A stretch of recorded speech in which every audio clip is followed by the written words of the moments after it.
bagusnya Indonesia ini sudah membuat suatu sistem namanya syariah online trading system. Secara otomatis by system dia mengatur bagaimana hal-hal yang sesuai dengan prinsip syariah. Apa aja sih dalam syariah online trading system itu? Yang pertama, kita hanya membeli saham syariah.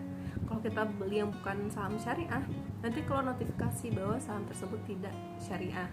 Kemudian kalau misalkan kita pakai fasilitas margin ya, atau menggunakan utang dari perusahaan efek, itu kan ada bunganya. Nah nanti kalau misalkan kita nggak sengaja nih melebihi dari cash kita input melebihi dari cash kita, itu berarti ada bunganya, makanya nanti akan di reject dari sistem. Nanti akan keluar nih bahwa transaksi Anda mengandung riba.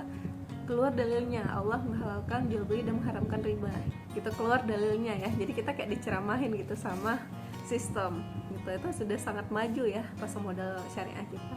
Kemudian tidak boleh transaksi short selling. Banyak yang salah memahami terkait dengan transaksi short selling. Orang mengira bahwa transaksi short selling itu kita menjual beli dalam jangka waktu yang sangat pendek, itu nggak diperbolehkan. Nah, short selling itu bukan itu. Transaksi short selling itu BA maklum, maksudnya kita nggak punya sahamnya tapi kita menjual, aliasnya kita minjem nih saham orang, udah minjem tapi dia jual, padahal itu punya dia. Nah itu nggak boleh. Kenapa? Itu bukan kepemilikan yang punya dia. Apa yang tidak boleh ya? Yang tidak boleh itu yang pertama adalah dari segi kegiatannya. Apa sih kegiatan yang sesuai dengan syariah, yang enggak sesuai apa? Perbankan konvensional atau lembaga keuangan konvensional yang memang basis bisnisnya itu dari bunga. Kemudian gambling, perusahaan asuransi, kemudian emiten rokok karena merokok membunuhmu, merusak jiwa. Kemudian emiten alkohol itu dapat merusak akal, dan babi. Nah, selain kategori dari kegiatan emiten, ada lagi dari rasio keuangan. Tidak boleh ada utang berbasis riba melebihi 45% dari asetnya ya, jadi lebih banyak aset daripada utangnya.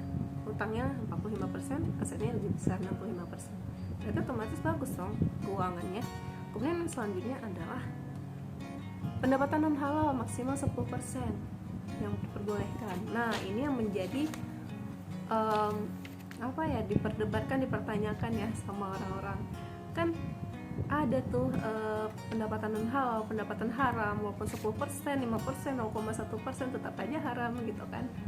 Dan itu sama aja tuh kalau misalkan bikin makanan terus ada unsur alkoholnya, ada unsur babinya, alkohol sama babi bercampur dalam makanan itu ya, dicampur dalam makanan itu kamu makan, kan sama aja, itu cuma 10%, tetap aja haram gitu kan. Nah, jawabannya adalah kalau memang pendapatan non halal itu 0%, maka yang jadi saham syariah itu hanya BRI syariah. Sedangkan kalau nggak ada pasar modal, bisnisnya ini akan susah. Perusahaan itu harus bertumbuh. Gimana perusahaan harus bertumbuh? Yaitu dengan adanya orang yang punya surplus diberikan kepada orang yang defisit. Ya, Islam itu mengajarkan kita agar adanya sirkulasi pendapatan. Yang kedua, Al-Ghazali itu kan tokoh ekonomi Islam ya. Beliau mengatakan bahwa kita ini harus ada spesialisasi. Jadi kayak satu pihak ngerjain ini, satu pihak ngerjain ini, satu pihak ngerjain ini. Bagaimana itu dikerjakan ya, baik perusahaan-perusahaan. Nah, bagaimana perusahaan itu bertemu, balik lagi pasti adanya pasar modal yang dibutuhkan di situ. 10% itu ada ijtihad para ulama, itu diperbolehkan. Dan kalau kita lihat kepada kaidah fikihnya, ada tahfiqul halal minal haram. Ada pemisahan antara halal dan haram, khusus untuk keuangan ya. Selama bisa dipisahkan antara halal dan haram dan hasilnya kecil dan yang halalnya mayoritas, itu diperbolehkan. Karena segala sesuatu itu proses secara bertahap, gak bisa langsung. Karena banyak maslahatnya di dalamnya dan lebih baik mudaratnya apabila ditinggalkan. Kalau memang kita nggak bisa mengubah semuanya, jangan meninggalkan semuanya apabila di sana ada kemaslahatan. Nah, seperti itu. Beda sama makanan. Kalau makanan yang nggak bisa dipisahkan. Kalau misalnya ada zat babi, zat minuman keras di sana, zatnya bercampur dalam makanan, ya udah bercampur semuanya zat-zatnya ya. Tapi kalau dalam keuangan itu kita mengandung kaidah praktikul halal minal haram, terpisah gitu. Jadi diperbolehkan. Dan kalau kita lihat, untuk mengubah segala sesuatu butuh waktu. Rasulullah aja nih, manusia paling sempurna, yang cerdas banget, yang sempurna banget, yang bisa mengubah peradaban dunia, itu mengubah watak penduduk Mekah ke Madinah ya, dakwahnya itu butuh waktu 23 tahun. Itu semua butuh proses. Dan kenapa bisa 10% tadi? Karena memang semua perusahaan itu pasti ada account yang punya akun di bank konvensional di mana mereka mendapatkan bunga dari akun itu ya, makanya ada pendapatan bunga, tapi hanya 10% maksimalnya dari total pendapatan gitu. Dan kalau misalkan kita pengen analogikan nih, mengkiaskan itu ya, menganalogikan sama hukum yang lain. Khamar nih, khamar itu atau minuman keras itu dilarang, bukan langsung dilarang, karena itu khamar itu budaya Arab. Step by step. Pertama dikatakan nih bahwa khamar itu adalah karunia Tuhan. Nah, pada saat ayat pertama itu belum dilarang.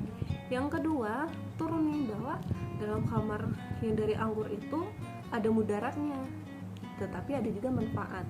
Tapi mudaratnya itu jauh lebih besar daripada manfaat. Yaitu tahap larangan yang ketiga, dikatakan bahwa janganlah kamu sholat setelah kamu mabuk. Ya, makanya kalau orang minum minuman keras itu sholatnya nggak diterima selama 40 hari. Ya, janganlah kamu sholat setelah kamu mabuk. Ya. Kemudian yang terakhir baru Allah katakan bahwa judi dan minuman keras itu adalah perbuatan setan. Baru di situ di total diharamkan. Jadi step by step. Allah aja mengajarkan step by step. Al-Quran juga diturunkan berangsur-angsur, step by step. Rasulullah juga mengubah berdakwah, yang mengubah peradaban dunia itu step by step. Pertama, perlahan. Khamar juga itu step by step. Anak yang lahir itu nggak langsung berdiri, tidak, perlahan-perlahan. Jadi semuanya itu butuh waktu untuk menuju ke kafah ya.